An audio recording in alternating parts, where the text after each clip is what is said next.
Hello and welcome to the DEVIANT'S Tour Boston, or more properly, I should say Cambridge, my home university town, right outside of Harvard University, the Harvard Bookstore itself. I am so honored to have everyone here and some incredible co-hosts. But before we get into introductions, I would be remiss not to acknowledge the pain that our nation is feeling amidst the loss of Black lives at the hands of our nation's law enforcement.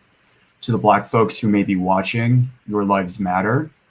To my predominantly white fans, we must do better. I have posted a link on our Crowdcast description for those who are looking to make a difference for friends who identify as QTPOC. In the meantime, please join me in a moment of silence to honor the lives of Tony McDade, Breonna Taylor, George Floyd, Ahmaud Arbery, and too many others.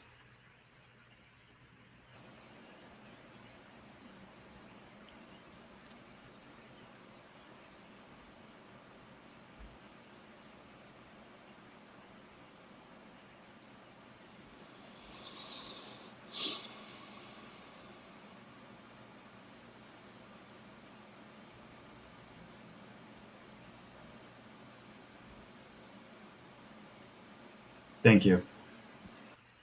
I now would like to introduce Serena Longo from the Harvard Bookstore, who will be talking about the importance of independent bookshops, especially during this time, and how you can support them. Hi, everyone. Welcome and good evening. Thanks so much for joining us virtually this evening. My name is Serena Longo, as Eric mentioned. And on behalf of Harvard Bookstore, I'm so pleased to introduce this virtual event with Eric Cervini presenting his new book, The Deviant's War, joined in conversation by Timothy P. McCarthy. Through virtual events like tonight, Harvard Bookstore continues to bring authors and their work to our community, our new digital community during these challenging times. Every week we're hosting events here on Crowdcast, and as always, our event schedule appears on our website at harvard.com/events, where you can sign up for our email newsletter and browse our shelves from home.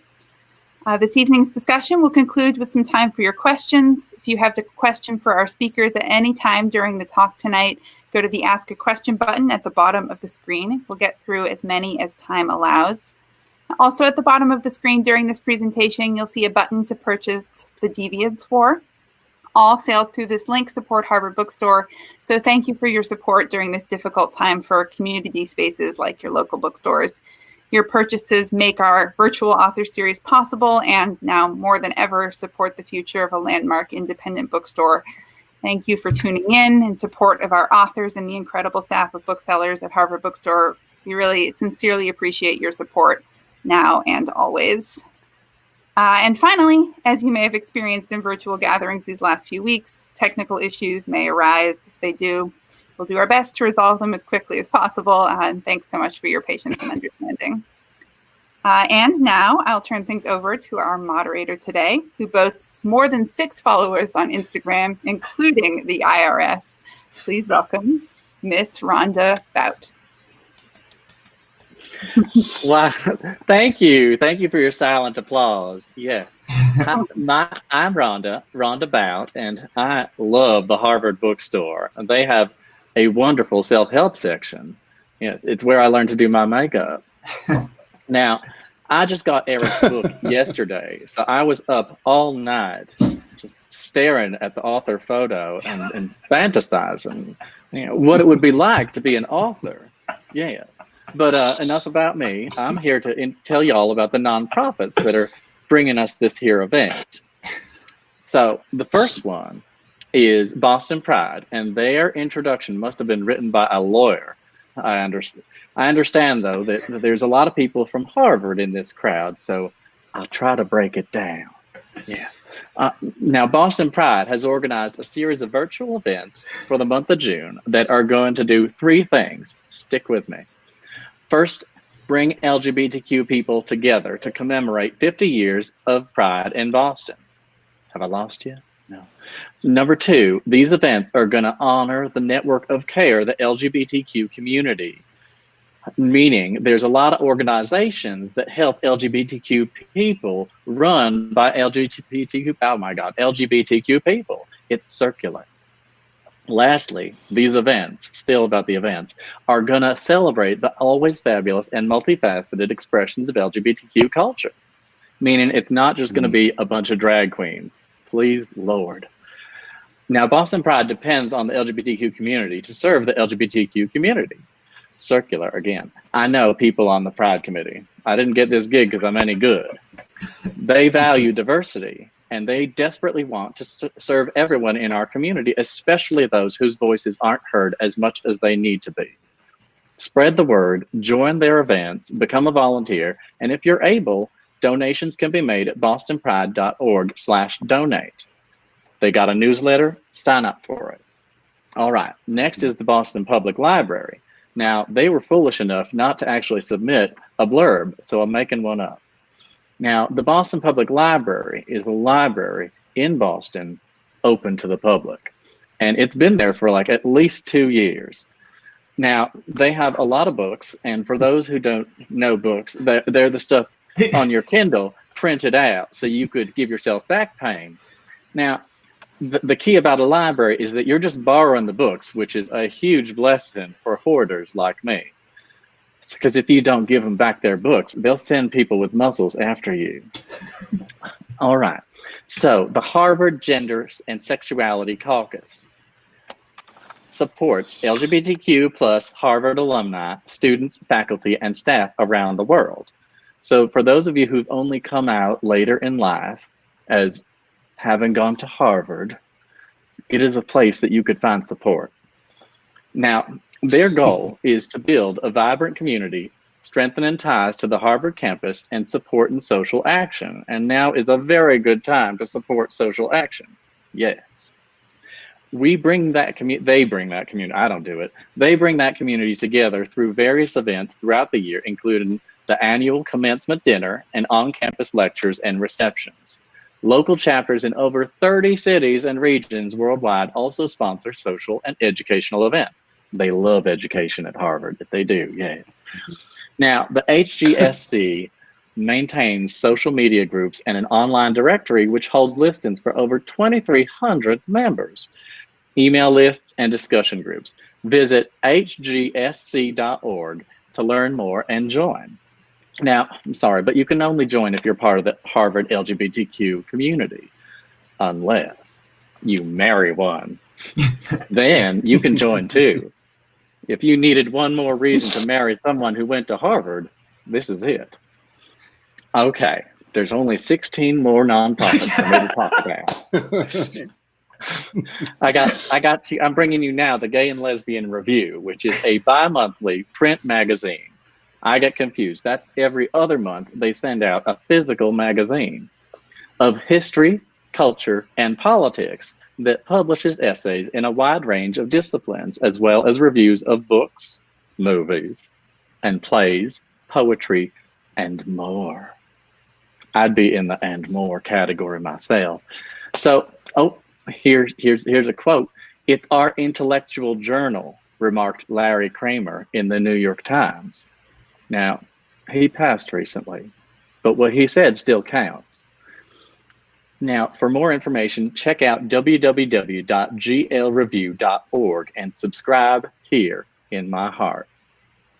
Now, all subscribers, they receive complimentary access to the Gay and Lesbian Review's online archives going back to 2003. So you have a lot of catching up to do.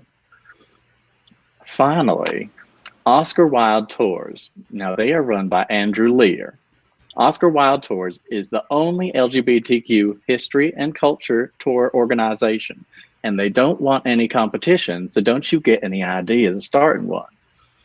They offer gay secrets tours of U.S. art museums. I don't think they have any of my secrets, but I haven't checked.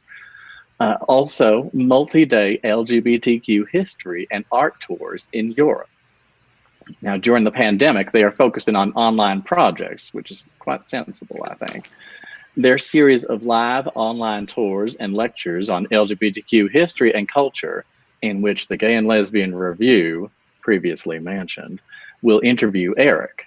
Yes, but he's talking to a lot of people, so don't be too flattered. Okay, and now they've just started, and they are launching a YouTube show called The 60 Secrets of Great Art. Yes, shoulders are necessary. Okay, so then please check out their lecture tour series at an insane website. You better start getting your pencils out. But this is at www.oscarwildtours. Wild has an E after it. And if you didn't know that, you didn't go to Harvard. .com/zooming-through-queer-culture/ I'm sure you got that. I don't need to repeat it. So then they also would like you to donate to help their startup costs. And that's at a GoFundMe, which is just, bless their hearts. I don't know if there's any way of saying this one. It's but it's my job. It's gf.me/u/x2244a. Maybe you should Google them instead. But I followed the link because you probably couldn't. And I saw something about Shady Ladies also, which I quite like. But they also they've raised a bunch of money for themselves, so they're doing well. But they want to do better, and you need to help. Okay, so just to recap, that Boston Pride, they love you. Boston Public Library, they're a thing. Harvard Gender and Sexuality Caucus, they are all about Harvard people that are, LGBTQ plus, but also you when you marry one of them. And then Gay and Lesbian Review, they're a magazine about culture and stuff, which I've never even heard about culture, but whatever. And then Oscar Wilde Tours, for good fun. Now you're like, oh my God, is this person ever going to be done? Well, it's close, believe me. Okay, because now we've all been waiting for, I get to introduce the main people. Okay, so Dr. Eric Cervini is an award-winning historian of LGBTQ plus politics and culture. He graduated summa cum laude from Harvard College and received his PhD in history from the University of Cambridge. Now that's over in England, where he was a Gates Scholar, which I assume is a good accomplishment. Okay, so now he's going to be talking it out with Dr. Timothy Patrick McCarthy, who was an award-winning scholar and educator, public servant, well done, sir, and social justice activist, who is taught at Harvard's faculty since 2005. He holds a joint appointment in the undergraduate honors program in history and literature. And oh my goodness, this goes on for a couple more pages. I'm just going to do the highlights. Don't worry. Don't worry. College humanities course for low-income adults, also twice named Professor of the Year. And now they're going to talk to each other in front of you. Okay. Thank you. So I hope everyone at home is clapping. I don't care how empty that room is. Thank you so much, Rhonda. You are a hero for making it through all of that. And everyone who's listening, especially our co-hosts, thank you so much. I'm so honored that I really do feel like Boston is a second home for me, and Cambridge as well. And it's such a privilege to have so many amazing organizations, and a shout out especially to Pierce Durkin and Kristen Mott. Pierce came to me with the idea of co-hosting, and little did he know how many organizations would be on board. So thank you so much to Pierce, Kristen, and Rhonda for putting this together. Now I'm going to minimize you, and you will be unmute you, and Rhonda will be back with any questions that people in the audience may have. So don't hesitate to just add one right in the ask a question below, and we'll get to that halfway. Now, Tim, I have to thank you so much for joining. We didn't never officially cross paths while I was an undergrad, but I always looked up to you. So thank you so much for being here.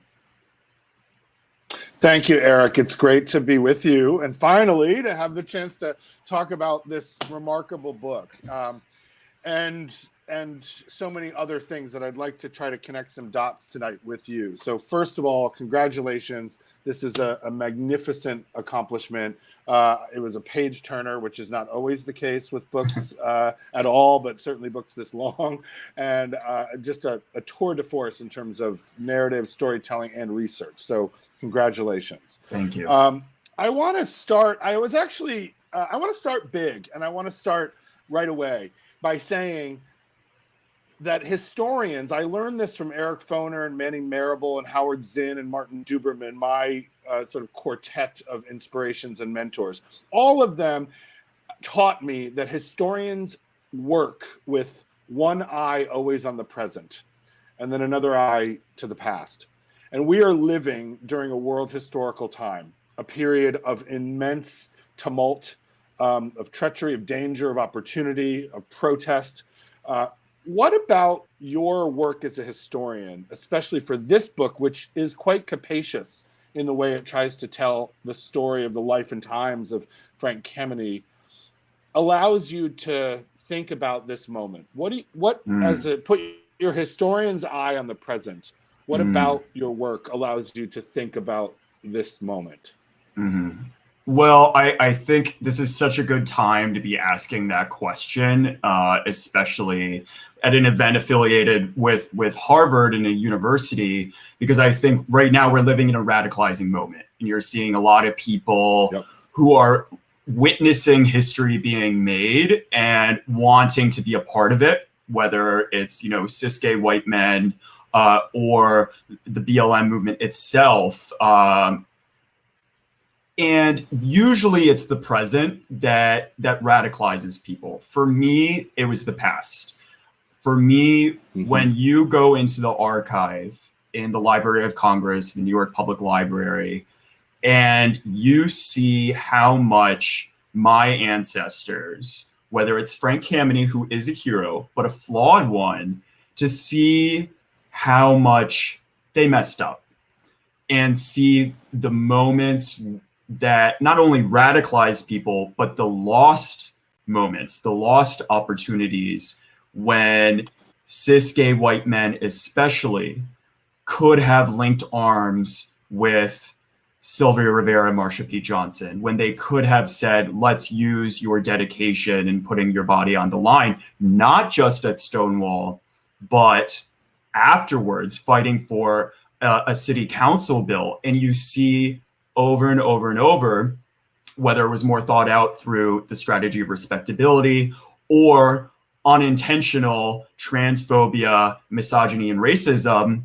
you see these lost opportunities. And for me as a historian, when you see and read the words, when you read the meeting minutes saying that we are not going to participate in this demonstration because it was called by, I quote, street people, that is a radicalizing moment. And I think historians, yes, of course we have an eye towards history, but also if you're doing your job, I don't think there's any choice but to see the thread of exclusion within our movement and within many other social movements, and let you just go to sleep at night saying, okay, here's my book. Right. Now, I'm really glad you mentioned that because, you and I went to Harvard at different times, although we shared time there together. Our paths never fully crossed, but we were simultaneous in that way. And, when I got to Harvard in the fall of 1989, or really the late summer of 1989, that was at the tail end, the final stage of the global solidarity movement to end South African apartheid. And that freedom struggle in South Africa that was led, of course, by Black South Africans and other allies was radicalizing to me and to so many of us in the United States and in other parts of the world outside of South Africa to think much more critically about state violence and white supremacy in that instance and anti-Black or identity kinds of violence and prejudice and discrimination and so forth. And it was that actually that ultimately inspired me to study race and social movements, history and literature and African Americans. Is I came thinking I was going to do government and economics, for the love of God. And it was that, going to protests in solidarity with the South African anti-apartheid struggle, that radicalized me, that then led me to study history and then go back to the early histories of slavery and abolitionism in the United States. So that relationship between the present day political maelstrom and the sort of histories that it inspires us to go back to understand so that we can understand the whole thing is really important. One thing that's very interesting to me is that, and I want to ask a question later on about why so few of us know anything about LGBTQ history, including folks within the LGBTQ community. We'll get to that in a second. But what your book is doing is it's, in a sense, giving us a really kaleidoscopic view of the life and times of the 40s and 50s and 60s, leading up to what we know to be the kind of spectacular moment of Stonewall, which of course was a riot and a violent resistance, a resistance to police violence and a raid on a bar and so forth. But you're, in a sense, trying to lay out in really remarkable ways what people might call the prehistory of Stonewall. And yet I think that diminishes what you're trying to do, right? That there was this generation, we might call it the homophile generation or whatever you want to call it, long before the kinds of liberation and gay power and lesbian power, radical politics of the 70s into the 80s emerged. So talk to me a little bit about why you were drawn to that period and what that period can help us understand as something that's often understudied outside of the very specific realm of LGBTQ history and historians. Yeah, and I think that moment for a historian when you realize that you never knew something, that's what compels you to do the research in the first place. So the first time I heard Frank Kameni's name, or when the first time I heard the Mattachine Society of Washington's name, and there had been studies done of his importance, usually within the context of the Lavender Scare or the path to Stonewall, and he would be literally just a chapter. And they would say, "Oh, he's the grandfather of the gay rights movement. He's our Bayard Rustin, our Thurgood Marshall." All these different comparisons. I'm like, okay, well, if that's true, where's the book? And so part of it was just that, all right, well, all these historians are making these pretty grandiose claims about his importance. How did this actually function? How did he actually decide to go picket in front of the White House for the first time 4 years before Stonewall? How did he decide to write a Supreme Court brief in 1961 where he declares that homosexuality is morally good, which is incomprehensible at the time? And a lot of people, I think, rightfully portray the pre-Stonewall movement as exclusionary. And that's one of the critiques that I try to put front and center in the book. But I think totally ignoring it does something dangerous, which is it erases other figures that you have to be discussing, whose stories you have to be telling in order to tell the larger story of gay liberation. So that includes people like Bayard Rustin, who organized, of course, the 1963 March on Washington, at which Frank Kameny and a delegation of 7 homosexuals attended. And then there are FBI files with informants informing the FBI that now, inspired by Rustin's march, the homosexuals are planning to march as well. So that diminishes Rustin's story. It diminishes the story of Reed Erickson, who was funding the one magazine and the one foundation, who we're having an event with tomorrow, was a trans man and an heir to a huge fortune, and was funding essentially the entirety of the homophile movement, right? People like Ernestine Eppinger, who was the first Black woman to protest for gay rights. We have to be telling their stories too. So yes, Frank was important. Yes, Stonewall was important, but we have to be looking at as a larger story and understanding the failures of that pre-Stonewall movement. And I wanted, going back a little bit, I wanted to actually ask you a question about especially your own activism. And I think a lot of people now are wondering, and I hope I'm not jumping ahead, people are wondering, how do they balance their priorities of fighting for queer liberation, for trans liberation, versus this moment fighting for Black Lives Matter, fighting against white supremacy. And so I was wondering, in your own activism, of course, if this was in the 90s, you had the AIDS crisis and AIDS activism. How did you manage those different forces, did you see them as separate movements, or how can people like me in our generation be weighing our priorities now? So it's interesting. I mean, part of that's a great question. I'm glad you asked it, although now you're flipping the script. I'm supposed to be interviewing you, but no, that's okay. That's all right. No, that's good. It's a conversation. I appreciate it. So just very quickly, I mean, I was raised in a home that was rooted in Catholic social justice values, right? I'm a pacifist. I tell people I was a pacifist, a socialist, a feminist, and an anti-racist before I was a homosexual. So I came out late. I grew up as a working class Irish Italian Catholic kid in a pretty very progressive social justice family with all those values swirling around, and yet I was deeply in the closet. So I didn't come out until I went to New York in the 90s, in the mid to late 90s. I mean, I was still in the closet, not to myself, but to most people, except for the folks I was having engagements with in New York, in various places. Some of the geographies of your book are familiar to me in Boston and New York and DC. But, you know, so I got invested and involved in activism, all different kinds of activism, right? My parents were teacher union people. My grandmother was a teacher union president.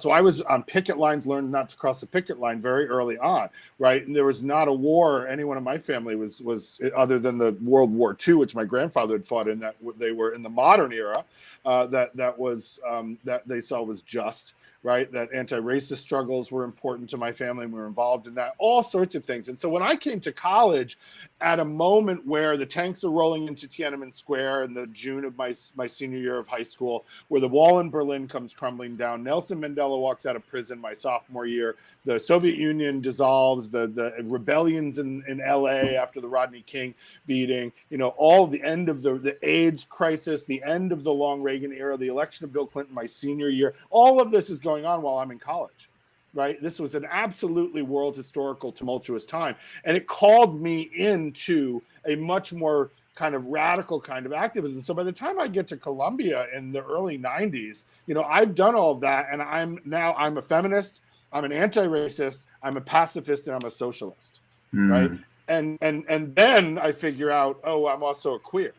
Right. And so for me, you know, this idea of like single issue or single identity politics is something that I have never, ever done and never given much mind to. I'm not a singular person, right? I can, as Walt Whitman said, right? You know, do I contradict myself? Very well, then I contradict myself. I am large and I contain multitudes. And I believe that that is true. And that's one of the things that draws me to social movements, because any social movement, because the biggest challenge of any social movement, pick one, is intersectionality and the coalition building and the sustaining of those coalitions over time.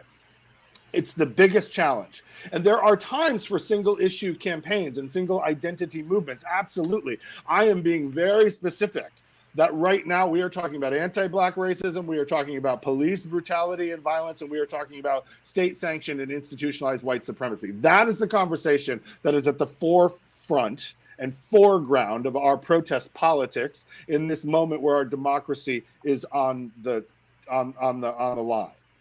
And so we have to be specific about that. There were times to be specific in the past, right? And then there are also times, and they can be simultaneously, where you bring these different groups together and especially listen to the folks whose very identities sit at the intersections of all those things, like a Bayard Rustin, right? Like a Bayard, like a Sylvia Rivera, like a Marsha P. Johnson.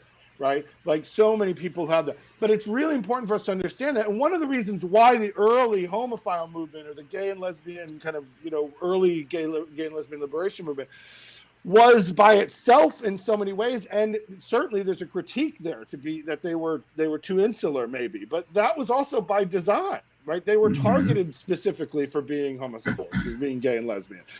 Were rejected by the other social movements of the time. Right, Bayard Rustin was one of the most famous African-American activists in the country. He had been arrested 20 times for nonviolent civil disobedience around war and peace issues before he was ever arrested in the backseat of a car engaging in fellatio with two other guys.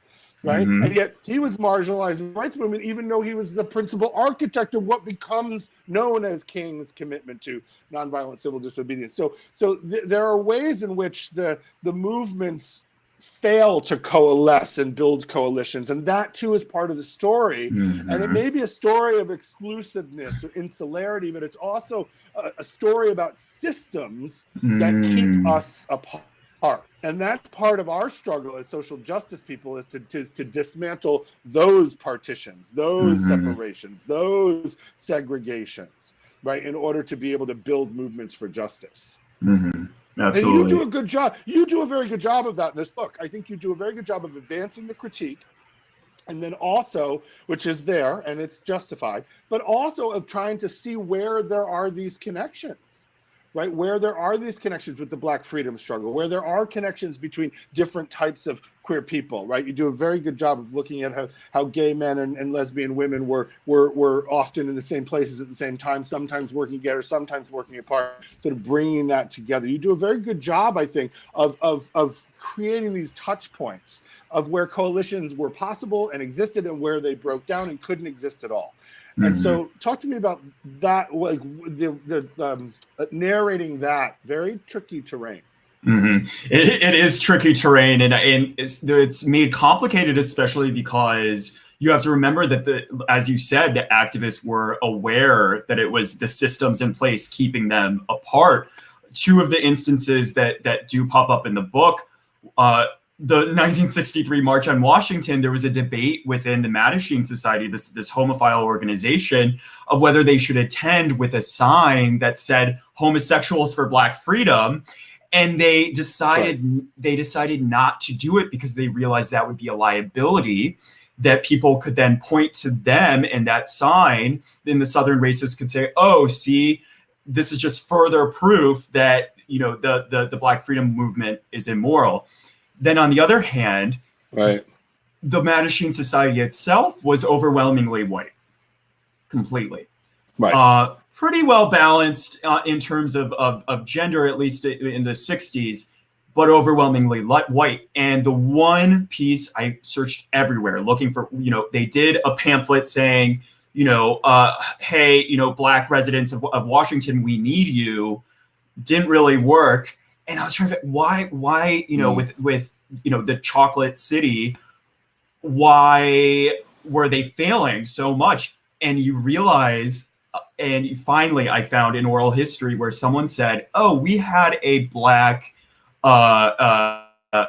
person or guest show up one time to a meeting, but no one trusted him because they assumed that if a Black person showed up to a Mattachine meeting, they must be an FBI plant, because there's just no way that would happen." And so I think that just goes to show that there were these larger systems in place that were preventing them from being apart. However, when it comes to organizations that already existed, whether it was the Black Panthers or a student organization, one of the ones I talk about is in '69, before Stonewall, a revolutionary Black student organization in DC came to the Mattachine, presented on how their struggles were interconnected. I had a phone call with R.D. Carter Jr., who's still living in DC, working every day, had been arrested in Mississippi.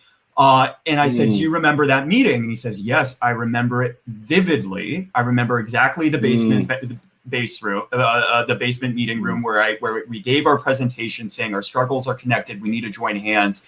And I said, "Then what happened?" He said, "I never heard from the homosexuals again." My words, "I never heard from them again." So there were these missed opportunities where I think now is where we say we messed up in the past. We messed up this moment of solidarity that the federal government, there are receipts to the FBI files, they're terrified of this concept. The FBI, J. Edgar Hoover, his worst nightmare was that MLK Rusted and Frank Kameny join hands. And you see him literally warning the Secret Service that this is a possibility. Well, this raises another question that I wanted to ask you, which is, it's so deeply it's so deeply treacherous. Talk about the deep state, right? You have this nasty old queen, J. Edgar Hoover. Nasty old queen, right? Thank you. Thank you for presiding for let me just say it again for the people in the nasty old queen, presiding over the FBI for decades, right? Who is infiltrating these organizations. So you have on the one hand the Mattachine Society, who thinks a black guest who could become a part of the movement, right? A place of coalition building is suspected to be a plant because they were doing that, right? Then you have, on the other hand, FBI and other people placing folks under surveillance when they're trying to, get off in a tea room, right? In a, or in a glory hole or wherever, and then you have the FBI, who is threatening to undermine the civil rights movement, right? Both with the overexposure of Rustin as a homosexual, which undermines his ability to be fully present and visible, right? They go after Baldwin, right? They go after King for his sexual extramarital affairs, right? That threatens him. They threaten to out him to Coretta, right? And they do ultimately. All of this state surveillance of sexuality and political deviancy, right? Which crosses movements. That's the thing that crosses the movements, is the pervasive state surveillance, policing, purging, discrimination, outing in all of these different ways, often around sexuality, right? But around other things too. That you're getting at. So this is not just a story about Frank Kameny and the early homophile movement and all this kind of landscape of foundation for all that would come later. You're also telling a terrible story about the way that the state in this particular moment after World War II was engaging in policing and prejudicial behavior and purging of homosexuals and so many other people from employment and from public and personal life more broadly, professional life more broadly. So talk to me a little bit about that. Did you, in some of your sources, right, you go to the FBI sources. I remember doing this when I did my book on Howard Zinn after he passed away and looking at his FBI file. Howard Zinn's FBI file was... Ooh, I bet. Right, did all these FBI files and government records, and so much of the story you're able to tell about these queers is coming from the state that was persecuting the queers. So talk about that part of the story, because it's I mean, in a sense, the state and the FBI is its own character. Oh, absolutely. And that's the reason. I mean, the cover of the book is modeled after the Senate document in 1950 that served as the foundations of the gay purges for the next 25 years. And so even the title, right? One thing I didn't even think of, I always thought of, the homosexual as the plaintiff, is the one suing the United States of America. But a lot of people, when they first hear the title, there was a completely unintended consequence, is they think, oh, it's the homosexual is the defendant, it has done the crime, and it's versus the United States of America. So understanding that, yes, the language, technically Hoover called them the deviant without the N, but that tells a story too, and it also shows intersectionality within not just the archive, but within the bureaucracy of what they most fear. And it's those two movements coming together. And another, thing that you bring up is that I introduced the entire book with the tea room, which I had to actually fight for. So about bathroom sex encounters, specifically the embattled sociologist, Laud Humphreys. For anyone who doesn't know his story, you can read the first few. It's very short intro. It's a fabulous opening with the map of the bathroom where they first connect with each other and then where they have fellatio. Oh my God! What a way to open. Talk about a hook. Right, but part of the reason why I was so adamant about starting with that vignette and that study specifically is one of the things that Humphreys actually found when he was studying in St. Louis of anonymous encounters in bathrooms was that there was actually a pretty egalitarian practice in that, segregation, because they were public spaces, because they were usually in train terminals or public parks, the segregation of DC, the de facto segregation of places like San Francisco fell apart. So you see over and over again, it's that state surveillance, ranging from the local to the federal level, that is parsing and oh, I think can you still hear me? Oh, there I am. No, you're good. There we go. Yeah. Anyways, that is the commonality, right? The commonality between Byron Rustin and Frank Kameny. They were both caught by police officers in a sexual indiscretion. Of course, the flip side of that is the people who had the resources and the ability to fight back, the proud plaintiff, as I call them, or the title of my dissertation, they were unanimously white men who already had the federal job that was then taken away from them, while, this is the exact same time that Black Americans are fighting to even get the job in the first place. So you see, yes, there are these similarities, but there's still, the whole basis of the homophile movement was borrowed from the Black freedom movement every step of the way, whether it was marching or the lawsuits or claiming gay is good from Black is beautiful, but they still had the ability to take those steps, to make that Xerox copy. And I think we have to recognize that. Yeah, I know we want to get to the questions, but I actually have two more questions. One right now, and then if we have time, I want to ask you one final question at the very end. So the question I have for you right now is something that comes from a source of great frustration to me, is that so few people know this history. We have 4 states in the United States, California, Illinois, New Jersey, and Colorado, that mandate some kind of teaching of LGBTQ history in schools. But very little mandated teaching, even few guidelines, although more guidelines than mandates. And even in the academy, right, where we write books and research and so forth, there is a surprising chasm between what scholars and historians research and write about and teach about in these, institutions, and what the general public knows. Right. I mean, even Stonewall. Right. I mean, last year, as you know, I edited the Nation's forum with about 35 folks writing about sort of what Stonewall means to them at the 50th anniversary. And the number of people that I talked to during that time who read that forum in the Nation who didn't know anything about Stonewall, right? Other than that it happened and that it had something to do with the LGBTQ movement. And there's a pervasiveness about it. Even my graduate students at the Kennedy School of Government, right, in my course on Queer Nation, they're coming in with very little knowledge, most of them, not all of them, but most of them. So you're committed to this, right? You're committed to writing a story in a way that's compelling, right? That is a page turner, which I applaud you for. That more people need to do that. And I try to. You're a model for this for me. And you're someone who's committed to public history, right? What you're doing, even on this book tour, is public history. It's living queer history, as I call it in my book. That's coming out next year. So talk to me about that. Why don't people know? What can we do about that to bridge that gap, to shake our consciousness, to eradicate the miseducation that Carter G. Woodson talked about with respect to African American history? How can we do that? I think we're doing it now. I think this, I know, or I've been told, there is a tradition within academia of not writing the op-eds, not keeping your public life separate or cut off. And I think now, when we're witnessing history being made, I think historians need to be at the forefront. They need to be the ones to say, let me tell you what happened then, and that this is what we risk if we don't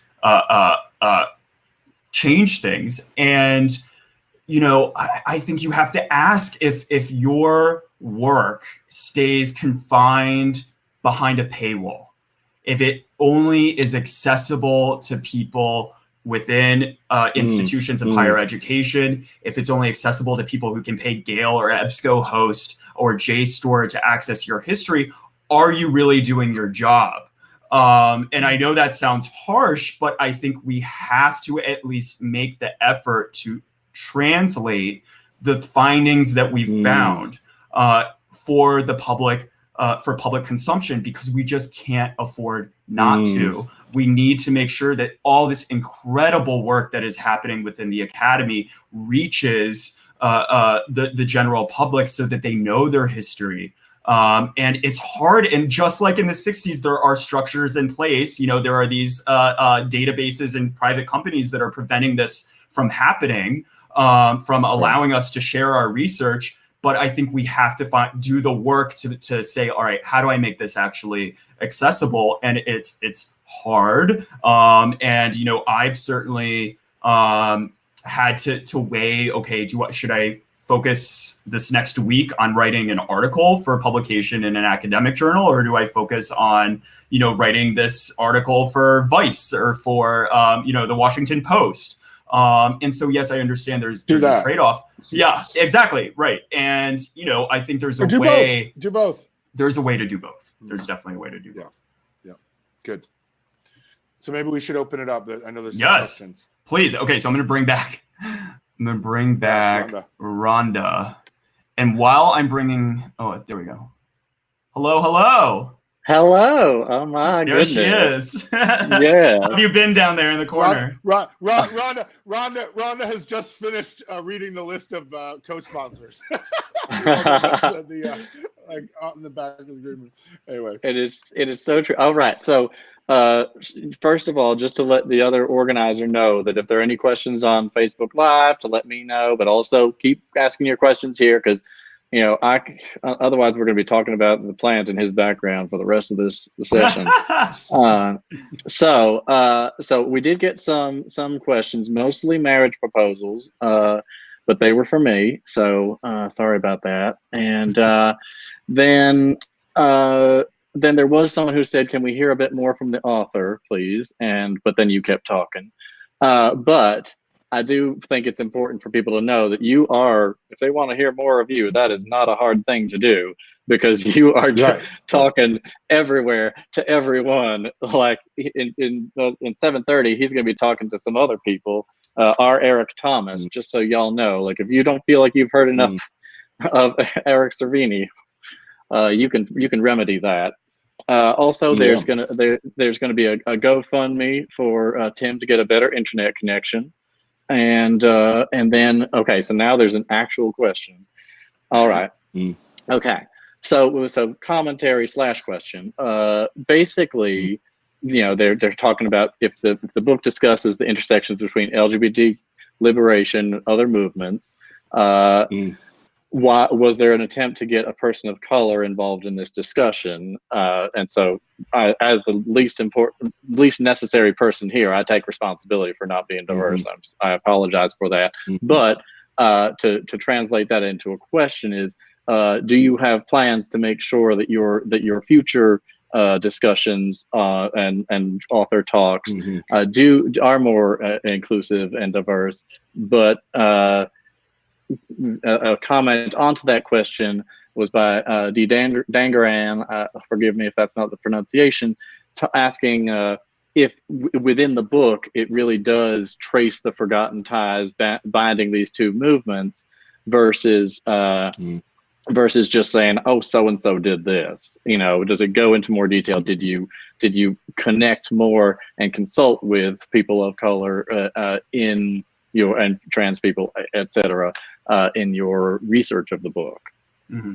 Yeah, I think it's a fair question. I think, we're all white. I wanted to create a tour where it was diverse, but I wanted to have one-on-one conversations. And I think just as important as having conversations across racial lines, I think it's equally important, if not more important, to be having conversations, especially as cis gay white men amongst ourselves, to take the burden, because a lot of people have been asking, how do we do better? I think we also have to ask ourselves how we do better. And I think us discussing as historians has its own value. And I want to urge people to be careful that, you're not just having someone on a panel for the sake of their skin color, because I think it's just as important for two white gay men to be having a discussion about ourselves and how we need to self-improve, as people in the Gay Liberation Front did, as people in the original Mattachine Society in Los Angeles in the 50s did. And that said, I think especially as white gay cis historians, it's also my moral obligation not just to be telling the story of Frank Kameny, who, yes, is on the spine of the book. It's also the story of asking, how was he able to do what he did? Who was he influenced by? And who did he forget?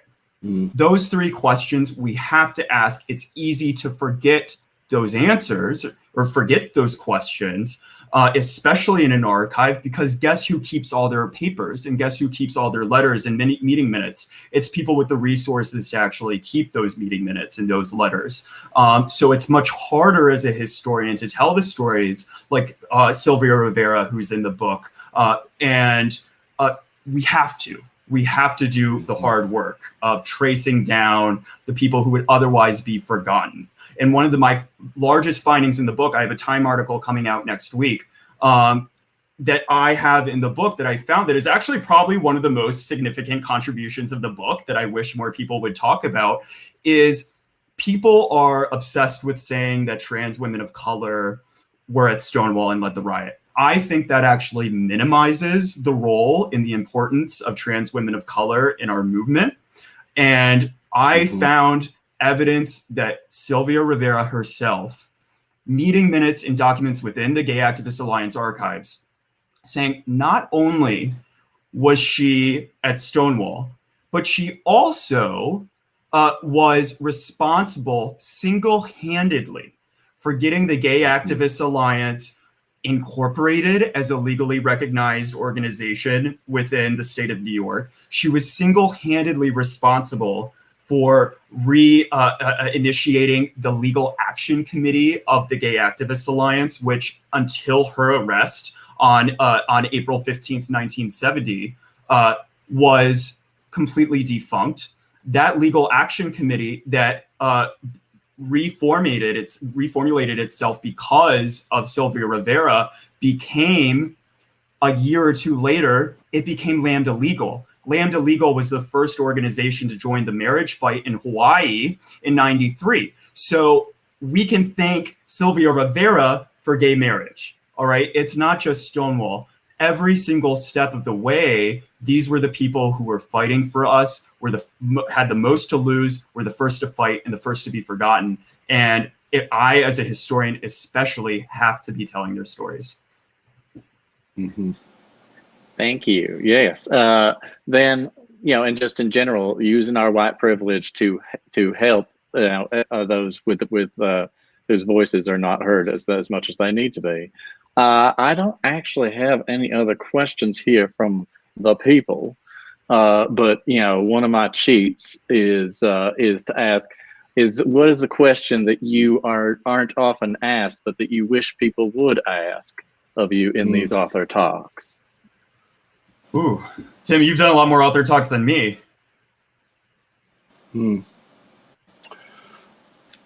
Well, one thing that I would ask you here is a question about that gets at what you just said, which is, I think my feeling is that too often people search for the leader or the leaders, and there's a bunch of really compelling writing about, it doesn't matter who threw the first brick at Stonewall or whether it was a Molotov cocktail or a punch, right? There were all of those things that were thrown. And even Marsha P. Johnson and Sylvia Rivera and others who are credited with being the first, and perhaps have said, we're part of something bigger, right?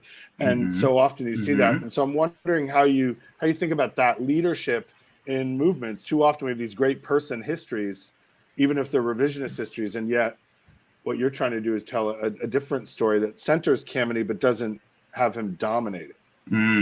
Yeah, I think every single chapter opens with a different character, and I did that for a reason. And I actually, I'll be honest, I fought against having him on the spine. I wanted something a little bit more universal.